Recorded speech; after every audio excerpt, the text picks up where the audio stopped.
찬미 예수님, 말씀을 먹으라 가족 여러분 안녕하셨습니까? 오늘은 연중제 16주일입니다. 오늘 복음에서는 하늘나라를 자기 밭에 좋은 씨를 뿌리는 사람과 같다는 내용의 비유를 들려주십니다.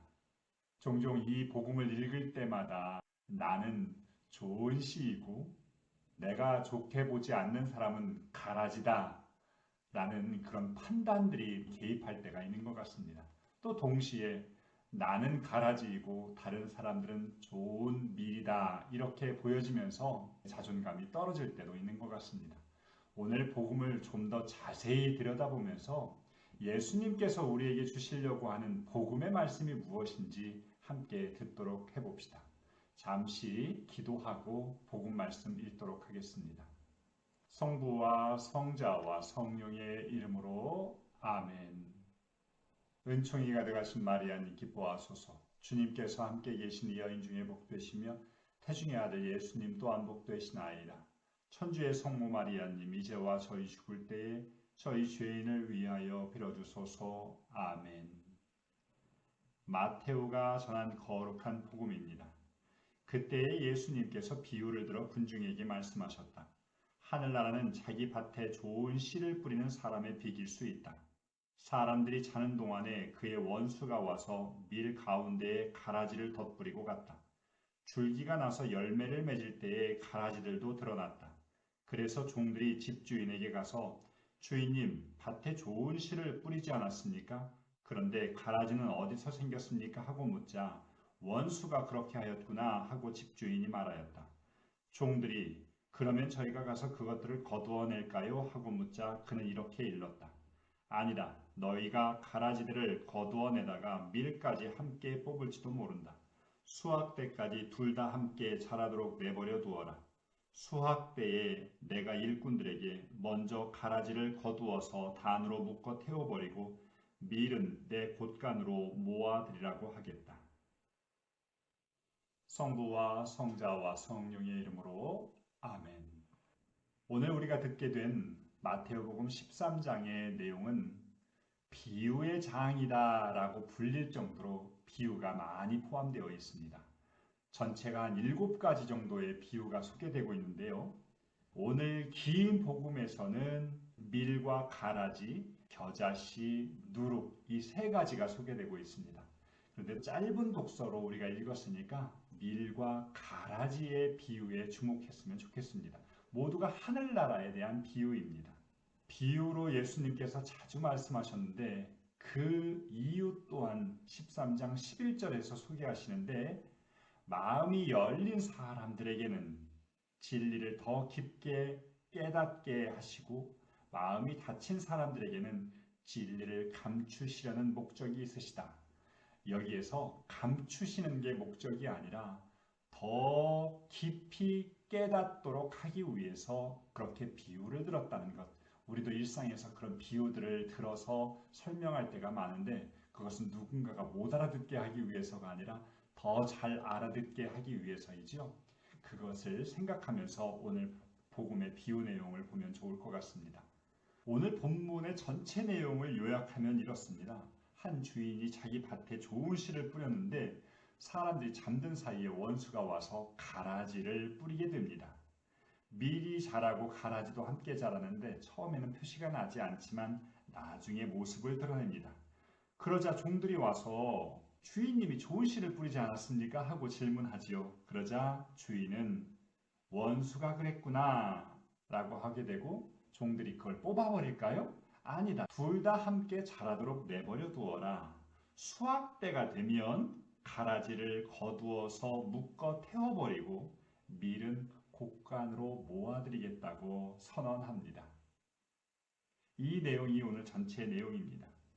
이제 각 절마다 자세하게 읽어보면 좋을 것 같습니다. 하늘나라는 자기 밭에 좋은 씨를 뿌리는 사람의 비길 수 있다고 말씀하시면서 예수님의 비유가 시작됩니다. 사람들이 자는 동안에 그의 원수가 와서 밀 가운데 가라지를 덧뿌리고 갔답니다. 여기에서 우리는 자는 동안에 일어난 일이라고 하는 것 한번 주목해 볼 수가 있을 것 같은데요. 교부들은 이 자는 동안을 영적인 태만이나 방심의 상태로 보았습니다. 태만과 방심의 순간 원수가 가라지를 뿌릴 수 있다. 이것에 한번 좀 주목해 보면 좋을 것 같습니다. 밀 가운데 가라지를 덧뿌리고 갔다고 하는데 이 가라지는 밀하고 거의 비슷하대요. 독볼이라고 불리는 것인데 작았을 땐 표시가 나지 않지만 커서는 표시가 나는 그들 모두가 알고 있는 그런 식물이었습니다. 줄기가 자라서 열매를 맺을 때의 가라지들도 드러났다라고 이야기합니다. 모든 것은 초기에 선과 악의 구별이 어렵습니다. 오히려 때로는 더 매력적으로 보일 수도 있습니다. 하지만 시간이 흘러서 열매가 맺었을 때는 그 본색이 확연히 드러난다는 것, 이것을 자연의 법칙으로부터 끌어내고 계시다는 것이죠. 종들이 집주인에게 가서 묻습니다. 주인님, 밭에 좋은 씨를 뿌리지 않았습니까? 그런데 가라지는 어디서 생겼습니까? 하고 묻자 주인은 원수가 그렇게 하였구나 라고 답변합니다. 종들의 질문은 어쩌면 우리 모든 인간의 근원적인 질문입니다. 하느님이 선하시다면 세상의 악은 도대체 어디서 옵니까? 라는 질문으로 바꿔볼 수 있는 것이죠. 그러자 주인의 답변이 이어집니다. 악의 기원은 하느님이 아닌 원수, 악마에게서 비롯된 것이다. 그러면 저희가 그것을 거두어낼까요? 때로는 즉각적이고 물리적인 차원에서 우리는 정의를 실현하고 싶어 합니다. 세상과 교회 안에서 악인들을 당장 처리하거나 격리해버리는 모습을 때로는 열정으로 바라보기도 하지요. 그런데 주인은 그들을 만류합니다. 그리고는 그 이유를 설명하지요. 너희가 가라지들을 거두어내다가 밀까지 함께 뽑을지도 모른다. 가라지를 뽑지 말라는 것은 그냥 선과 악이 공존하는 것이 좋다. 어쩔 수 없는 것이다. 그것이 아니라 혹여라도 가라지인 줄 알았는데 밀일 수 있다는 것. 이러한 실수가 인간에게는 얼마든지 일어날 수 있다는 것입니다.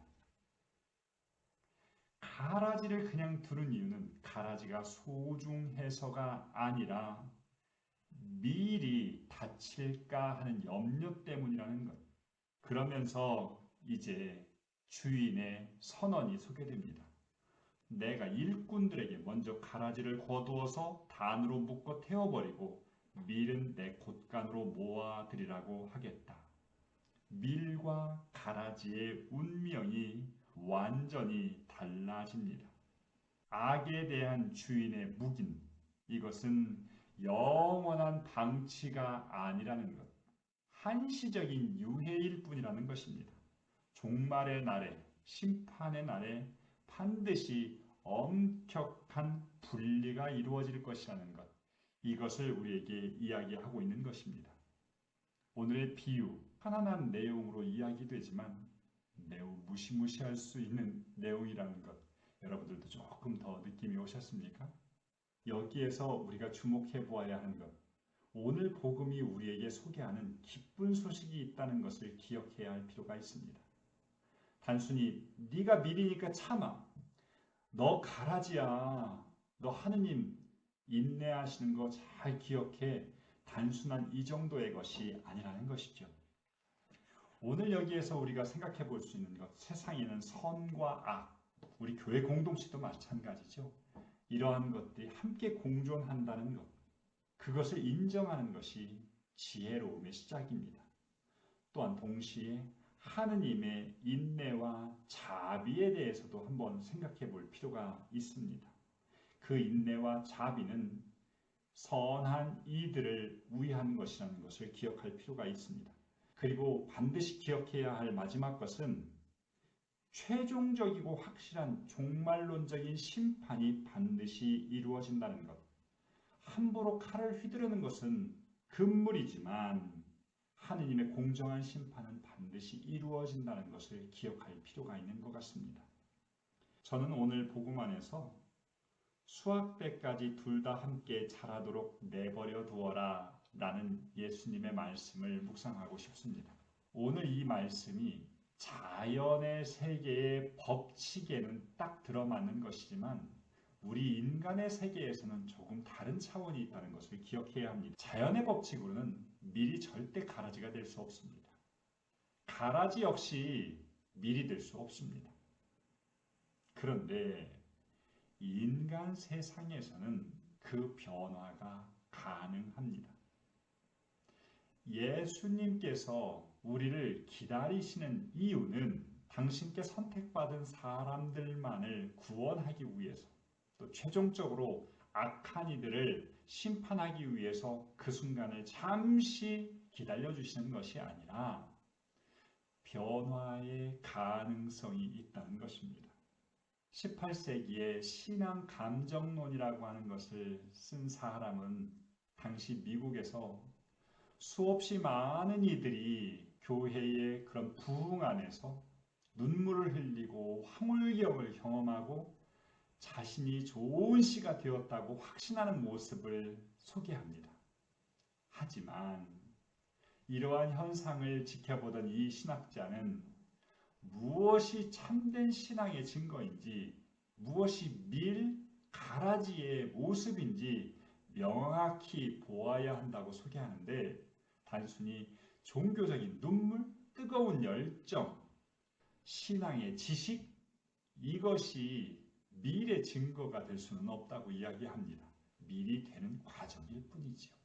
에서 그리스도의 성품이 보여지는 것, 그것이 밀의 표지라고 이야기하는 것입니다. 말하자면 우리에게서 사랑과 자비, 용서의 모습이 밀의 표지라는 것인데, 때로는 그것 역시도 완전하지 않은 우리들의 모습이라는 것입니다.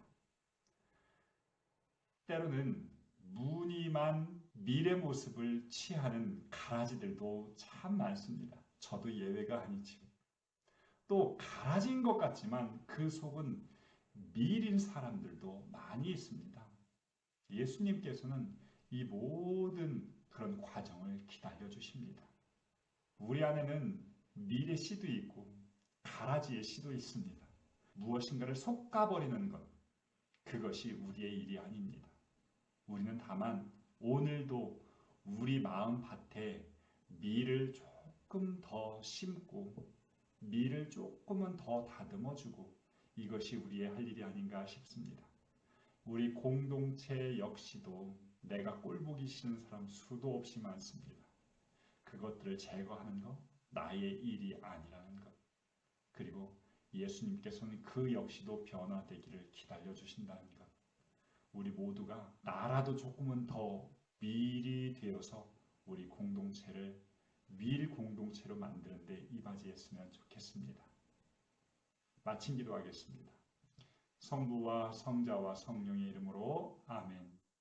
영광이 성부와 성자와 성령께 처음과 같이 이제와 항상 영원히 아멘.